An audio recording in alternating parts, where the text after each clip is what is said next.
sachant que ce n'est pas par des choses périssables, par de l'argent ou de l'or, que vous avez été rachetés, de la vaine manière de vivre que vous aviez hérité de vos pères, mais par le sang précieux de Christ, comme d'un agneau sans défaut et sans tache, prédestiné avant la fondation du monde, et manifesté à la fin des temps. 1 Pierre 1, 18 à 20.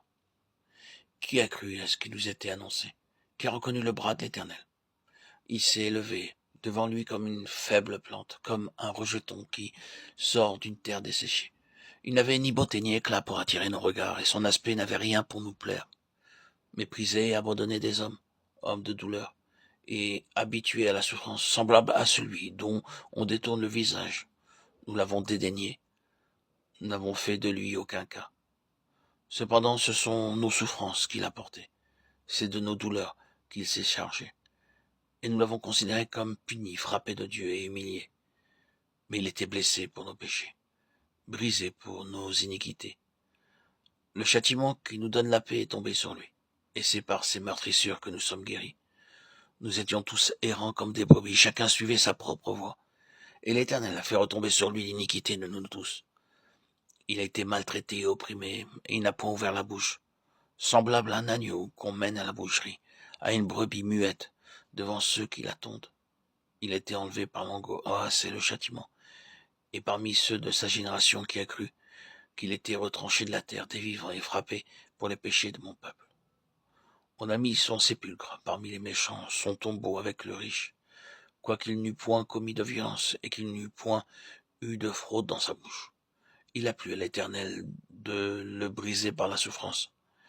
Après avoir livré sa vie en sacrifice pour le péché, il verra une postérité et prolongera ses jours. Et l'œuvre de l'Éternel prospérera entre ses mains. À cause du travail de son âme, il rassasiera ses regards. Par sa connaissance, mon serviteur juste justifiera beaucoup d'hommes, et il se chargera de leur iniquité. C'est pourquoi je lui donnerai sa part avec les grands. Il partagera le butin avec les puissants parce qu'il s'est livré lui-même à la mort, et qu'il a été mis au nombre des malfaiteurs, parce qu'il a porté les péchés de beaucoup d'hommes, et qu'il a intercédé pour les coupables. Nous avons dit à plusieurs reprises que le Seigneur Jésus-Christ a vécu la croix avant la croix, selon le passage que nous avons lu dans l'épître de Pierre, 1 Pierre 1, 18 à 20. Avant la fondation du monde, bien avant que le monde existât, la croix a été décidée et la mort du Seigneur a été arrêtée par la Trinité. Il nous est dit qu'il a livré son âme à la mort. Lorsque nous lisons l'Ancien Testament, nous voyons dans le livre du Lévitique que Dieu avait institué 5 sacrifices qui devaient être offerts par le peuple d'Israël. Et nous avons lu en Ésaïe 53 que le Seigneur s'est livré lui-même à la mort, qu'il a livré son âme à la mort. C'est là l'aspect final de son œuvre. Cependant, le Seigneur a toujours vécu sur la base de la croix.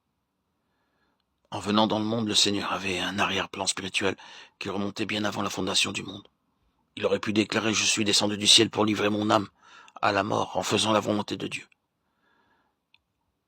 C'est l'arrière-plan spirituel de Jean 6, 38.